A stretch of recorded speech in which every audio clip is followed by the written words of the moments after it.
సూర్యుడు ప్రకాశించకపోయినా, చంద్రుడు ప్రకాశించకపోయినా, తారకలు ప్రకాశించకపోయినా, ప్రకాశమన్నది లేకపోయినా తనంత తాను ప్రకాశించగలిగిన వాడెవరు అంటే భగవంతుడు ఒక్కడే. భాగవతం గజేంద్రమోక్షణ కష్టంలో అష్టమ స్కంధంలో లోకంబులు లోకేశులు లోకస్తులు తెగిన తుది అలోకంబగు పెంజీకటి కావల ఎవ్వండేకాకృతి వెలుగు అతని వేసేవింతున్నంటాడు గజేంద్రుడు.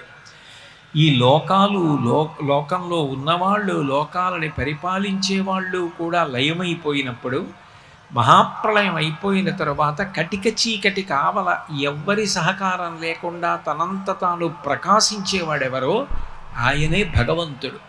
అసలు నిజానికి భా అంటే కాంతి, అందుకే భాస్కరుడు అంటారు.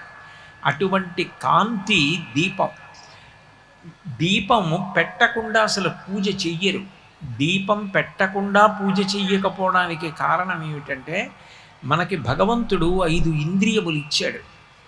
సుఖములు కానీ దుఃఖములు కానీ అన్నీ నిజానికి ఆ 5 ఇంద్రియముల మీదే ఆధారపడ్డాయి. మీరు ఎన్ని కోట్ల సుఖాలు అనుభవించండి, ఎన్ని కోట్ల దుఃఖాలు ఉండనివ్వండి, అన్నీ కూడా ఈ 5 ఇంద్రియముల మీద ఆధారపడి ఉంటాయి.